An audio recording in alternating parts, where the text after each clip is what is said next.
Pope Sixtus V was Sixtus V, born Felice Peretti di Montalto, was pope from the 24th of April 1585 to his death in 1590. As a youth, he joined the Franciscan order, where he displayed talents as a scholar and preacher, and enjoyed the patronage of Pius V, who made him a cardinal. As pope, he energetically rooted out corruption and lawlessness across Rome, and launched a far-sighted rebuilding program that continues to provoke controversy, as it involved the destruction of antiquities. The cost of these works was met by heavy taxation that caused much suffering. His foreign policy was regarded as over-ambitious, and he excommunicated both Elizabeth I of England and Henry IV of France. He is recognized as a significant figure of the Counter-Reformation. Biography. Early life. Felice Peretti was born on 13 December 1521 at Grottamare, in the Papal States, to Pier Gentile and Mariana da Frontello. His family was poor. Felice later adopted Peretti as his family name in 1551, and was known as Cardinal Montalto. He himself claimed that he was nato di Casa Illustra, born of an illustrious house. According to Isidoro Gatti, the Peretti family came from Pisano, today's Marche, in Italy. According to another source, his father came from Montalto, a nearby village. At an early age he entered a Franciscan friary at Montalto. He soon gave evidence of rare ability as a preacher and a dialectician. A legend has it that while a friar he was approached by the aging Nostradamus, who knelt,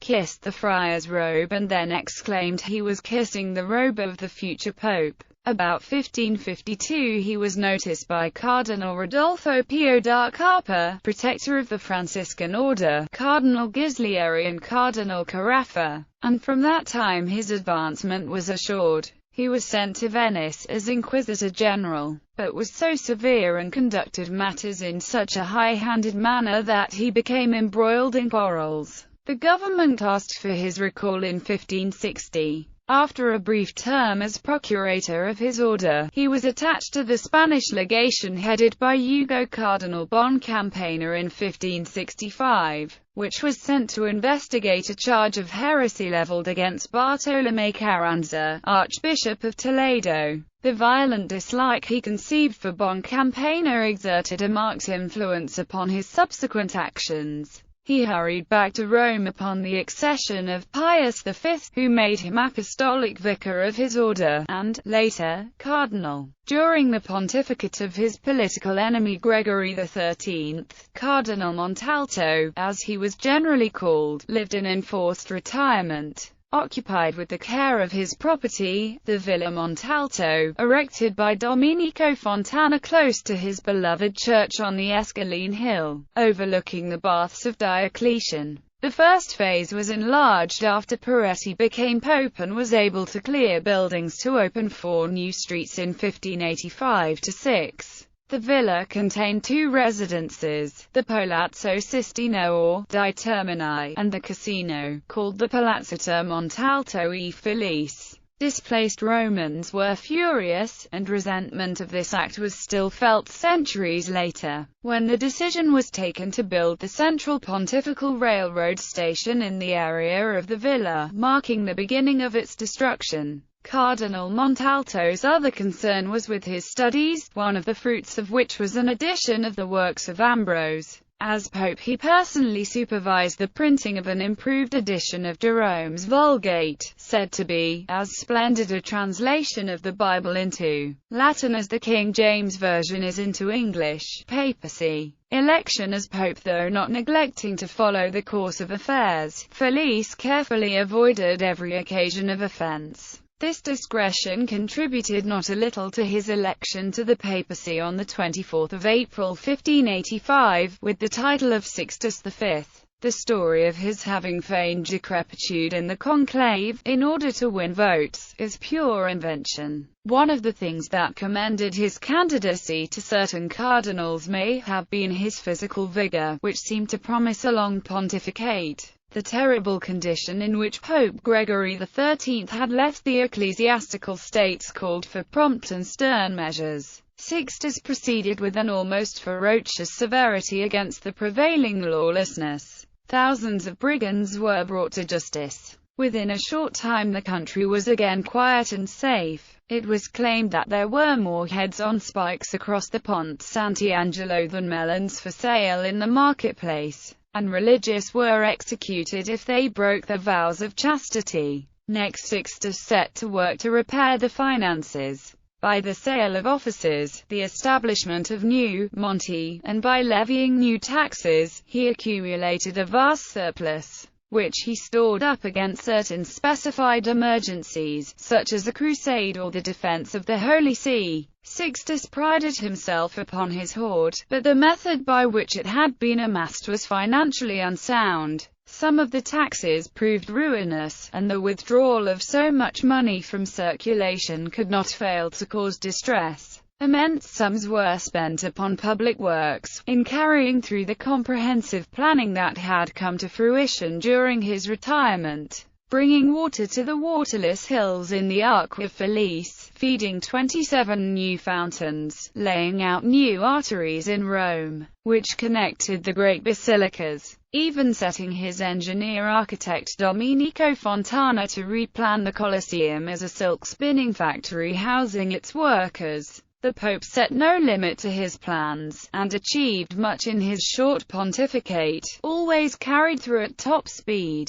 The completion of the Dome of St. Peter's, the loggia of Sixtus in the Basilica di San Giovanni in Laterano, the chapel of the Precipa in Santa Maria Maggiore, additions or repairs to the Quirinal, Lateran and Vatican palaces, the erection of 4 obelisks, including that in St. Peter's Square, the opening of 6 streets, the restoration of the aqueduct of Septimius Severus, the integration of the Leonine city in Rome as 14 Ryan. Besides numerous roads and bridges, he sweetened the city air by financing the reclamation of the Pontine marshes. Good progress was made with more than 9,500 acres reclaimed and open to agriculture and manufacture. The project was abandoned upon his death.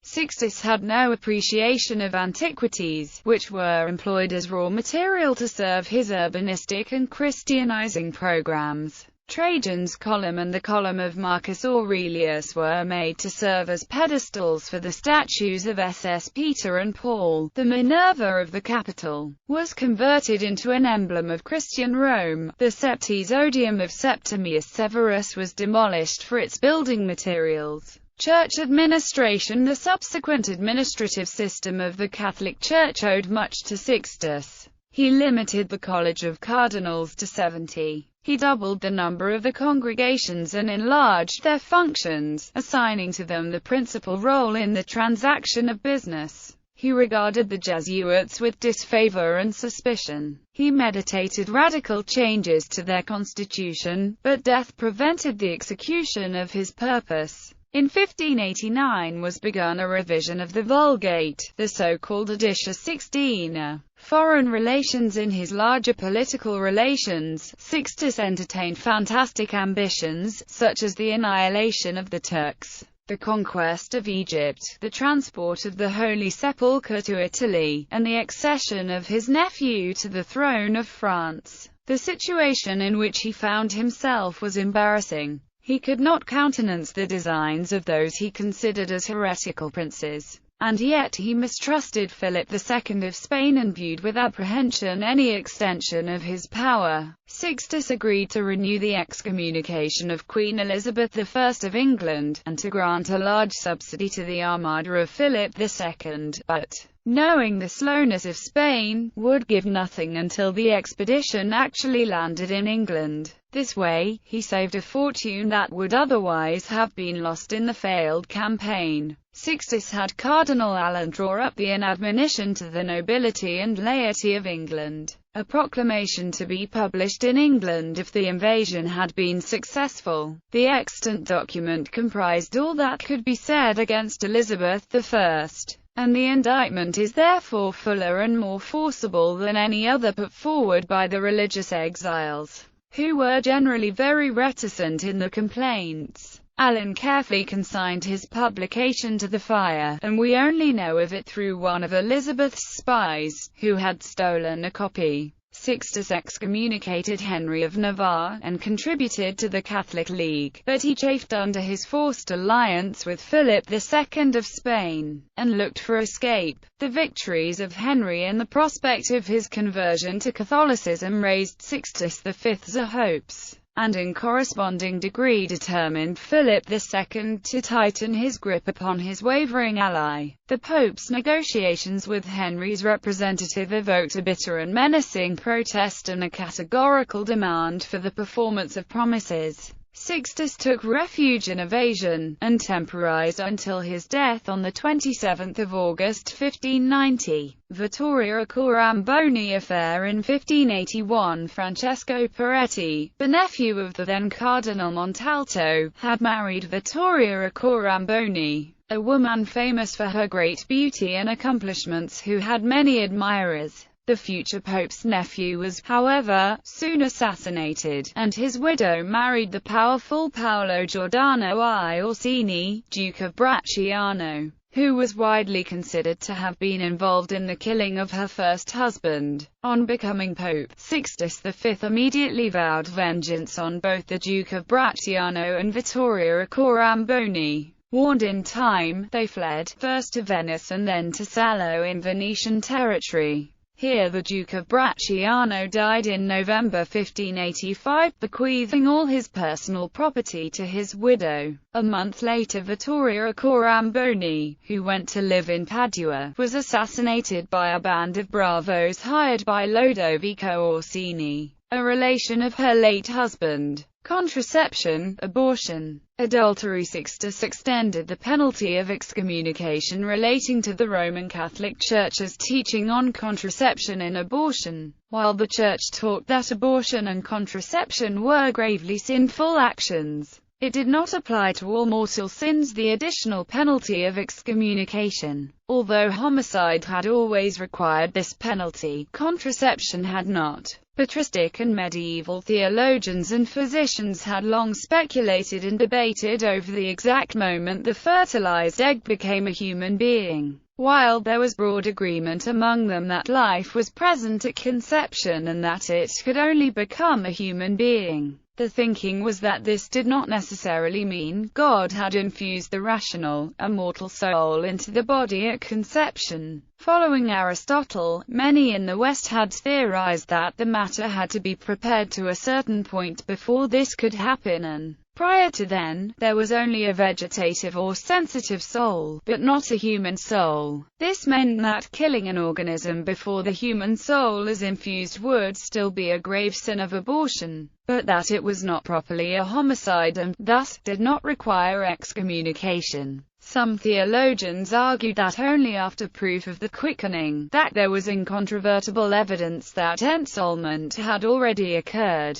Until Sixtus V's canon lawyers had applied the Code from Gratian whereby excommunications were only given to abortions after the quickening. In 1588, however, the Pope issued a papal bull, Ephronatum, which declared that the canonical penalty of excommunication would be levied for any form of contraception and for abortions at any stage in fetal development. The reasoning on the latter would be that the soul of the unborn child would be denied heaven. Sixtus also attempted in 1586 to introduce into the secular law in Rome the Old Testament penalty for adultery, that is, death. The measure ultimately failed. Death and legacy. Sixtus V died on 27 August 1590. He was the last pope to date to use the name Sixtus. As Sixtus V lay on his deathbed, he was loathed by his political subjects, but history has recognized him as a significant figure in the Counter-Reformation. On the negative side, he could be impulsive, obstinate, severe, and autocratic. On the positive side, he was open to large ideas and threw himself into his undertakings with great energy and determination. This often led to success. His pontificate saw great enterprises and great achievements. He slept little and worked hard. Having inherited a bankrupt treasury, he administered his funds with competence and care, and left 5 million crowns in the coffers of the Holy See at his death. The changes wrought by Sixtus on the street plan of Rome were documented in a film, Rome: Impact of an Idea, featuring Edmund N. Bacon and based on sections of his book Design of Cities.